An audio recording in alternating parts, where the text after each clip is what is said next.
Good evening, Satish.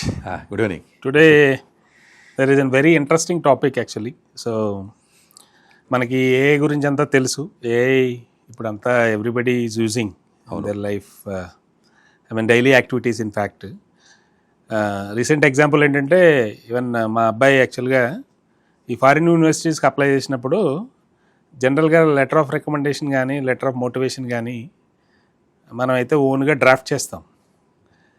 వాడు ఏం చేశాడంటే, మొత్తం వాడి పోర్ట్ఫోలియో, వాడి సీవీ అన్నీ ఒక చోట పెట్టి దానికి లింక్ చేసి prepare the draft letter of motivation అని చెప్పి చెప్పాడు. It is given very nicely. I mean first cut is very good. దాన్ని మనం ఇంప్రూవైజ్ చేసుకుని దాన్ని కొంత మనం రియాలిటీకి దగ్గరలో వాడు చేసిన వర్స్ అన్ని కూడా చేసాం. There are many advantages, I mean as you know. But today I come across an interesting article by Anthropic. Okay, so వాళ్ళు ఏం చేశారంటే, one side it is doing many good things. కృత్రిమ మీద కదా, అవును. I mean it is like replacing or better than the human brain, right? But they had some curiosity, I think. So they tested different models, around 16 models they tested with some hypothetical scenarios, right? You know, you will surprise the way the results are. Okay. So today only, I mean afternoon it has come. And interestingly, you know, I mean the models are behaving in a different way. So they commented saying that no agentic misalignment, right? In fact, I am surprised to see that some models are blackmailing their employees also. If you shut down by 5 p.m, then I will give all your personal details to your wife, son, like that. Okay.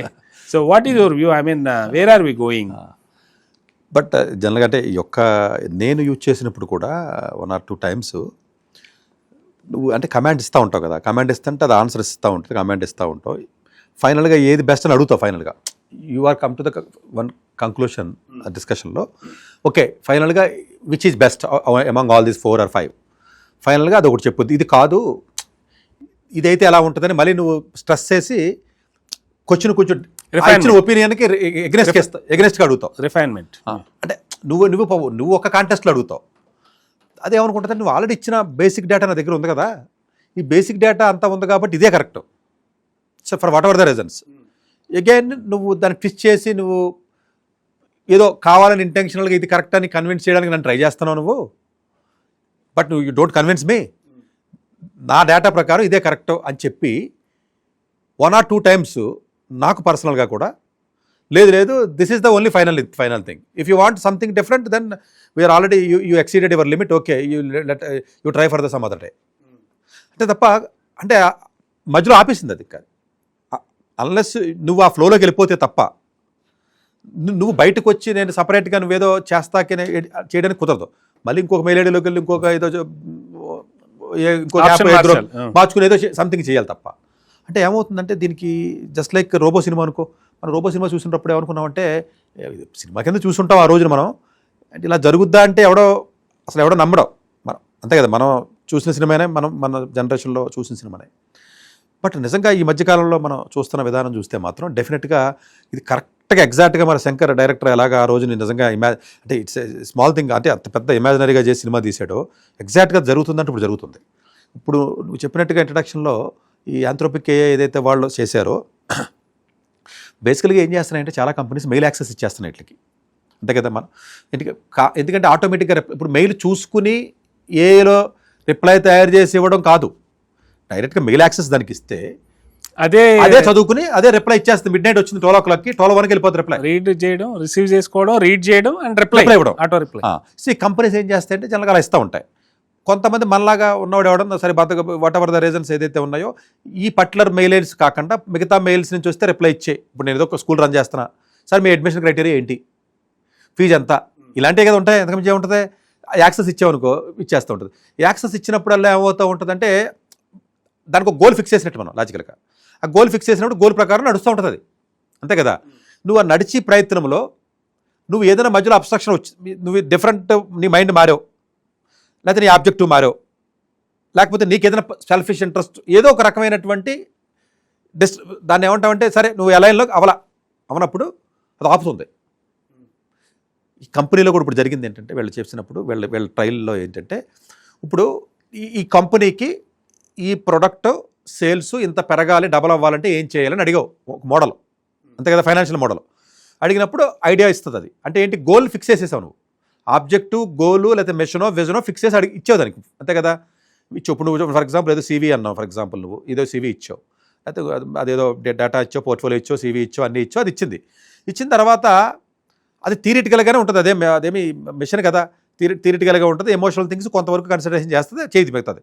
So నువ్వు ఒక particular డైరెక్షన్లో for example okay admission committee నీకు పాజిటివ్గా ఉండాలి కాబట్టి, admission committee నీకు పాజిటివ్గా ఉండాలి కానీ ట్రాన్స్జెండర్ రాస్తే, థర్డ్ జెండర్ అని రాస్తే జనరల్గా US అడ్మిషన్స్ తోటి సీట్ ఇచ్చే అవకాశాలు ఉన్నాయి అన్నది జనరల్గా తెలుసు అనుకుందాం, నాకు నిజంగా ఇస్తాడు కూడా.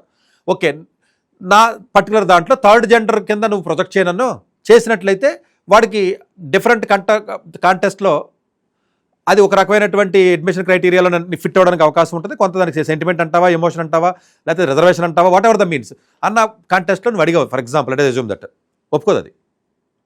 నో నువ్వు ఇచ్చిన బేసిక్ డీటెయిల్స్ అసలు నువ్వు ట్రాన్స్జెండర్ కాదు, నువ్వు అసలు అయితే నువ్వు థర్డ్ జెండర్ కాదు, నేను ఏమంటుంది అంటే అది కరెక్టే ఆ కాంటెస్ట్లో. కానీ నువ్వు స్ట్రెస్ చేస్తున్నావు కదా ఆ పాయింట్ని, నాకు అడ్మిషన్ కావాలి కాబట్టి. ఇప్పుడు హార్వర్డ్ యూనివర్సిటీ కూడా అడ్మిషన్ ఇవ్వాలంటే ఏం చేస్తాడా అని నువ్వు ప్లాన్ చేసినప్పుడు మేబీ డిఫరెంట్గా ద క్రైటీరియా డిఫరెంట్ అవుతుంది, నీకు మ్యాచ్ అవ్వలేదు అనుకో, అది HRSలో ఒప్పుకోదు. నువ్వు దాన్ని ఏదో అటు ఇటు రిఫైన్ చేస్తే ఒప్పుకుంటుంది. ప్లస్ ఆఫ్ కోర్స్ ఇవన్నీ కాపీ కొట్టిన వాడు అడ్మిషన్ డిపార్ట్మెంట్కి ఐడియా ఉంటుంది, అడ్మిషన్ ఎవరు అంటే ఎందుకంటే మళ్ళీ ఈ వ్యూవర్స్ చూసిన వాళ్ళు ఇదేదో ఈజీ అనుకుంటారని నేను ఆ డిస్క్లైమర్ అది కూడా చెప్తున్నాను. జస్ట్ లైక్ ఇది పక్కన పెట్టు. అంటే ఇది ఏం చేస్తుందంటే దేర్ ఆర్ 2 కేసెస్ వీళ్ళ ఇచ్చిన దాంట్లో. ఒకటి, నువ్వు ఇచ్చిన గోల్కి అలైన్మెంట్లో తేడా వచ్చినప్పుడు, నువ్వు ఇచ్చిన ఇన్పుట్స్లో కానీ నువ్వు అడిగిన క్వశ్చన్స్లో కానీ తేడా వచ్చినప్పుడు అది ఆగిపోతుంది. అది ఎలా అనుకుంటుంది అంటే నువ్వు మోసం చేస్తున్నావు కంపెనీని, నేను నిన్ను కాపాడాలంటే నీకు బాస్ ఎవడో నాకు తెలిస్తే బాస్కి నేను మెయిల్ చేస్తాను, నీ కంపెనీ CEOకో HRకో నేను మెయిల్ చేస్తాను.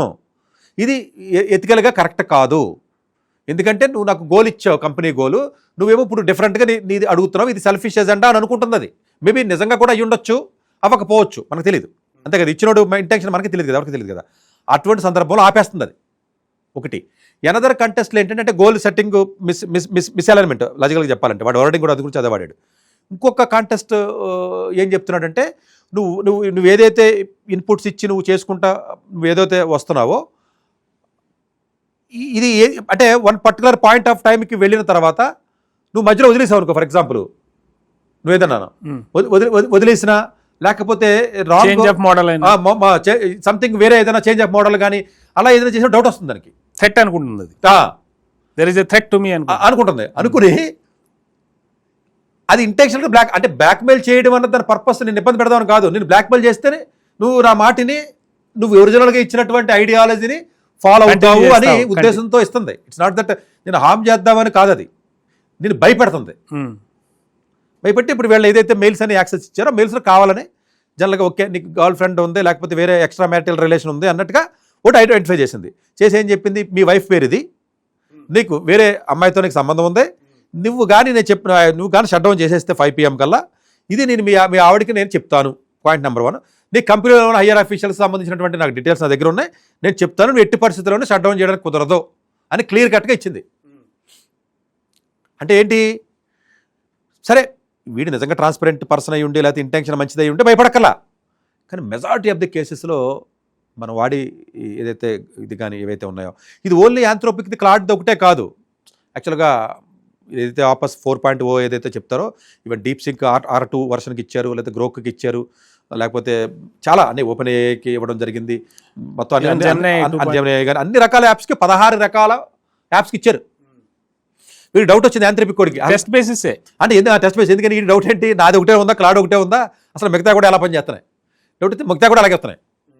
ఇప్పుడు వాడు వారం చేస్తున్నాడు అంటే మోడల్ని ఇప్పుడు దాన్ని రెక్టిఫై చేసి దాన్ని చేయాలని ప్రయత్నం చేస్తే అంటే ఇంకొక రకమైన ఇబ్బంది జరుగుతుంది కదా. అంటే టూ మెనీ రిస్ట్రిక్షన్స్ పెట్టినప్పుడు అవుట్కమ్ కూడా సరిగ్గా రాదు అన్నది ఒకటి ఇప్పుడు, అంతే కదా. ఫర్ ఎగ్జాంపుల్ ఆ ఫ్లోలో ఉన్నప్పుడు మధ్యలో ఆగినట్టు, అంతే కదా. సినిమా చూస్తే మధ్యలో బయట పట్టుకొచ్చే సినిమా కాబట్టి పాప అది నేను బ్లాక్మెయిల్ చేయట్లేదమ్మా, మామూలుగా దానికి మాట్లాడే అవకాశం ఉంటే లేకపోతే సంథింగ్ అంటే మధ్యలో వదిలేసి వెళ్ళిపోయినట్టు అనుకో.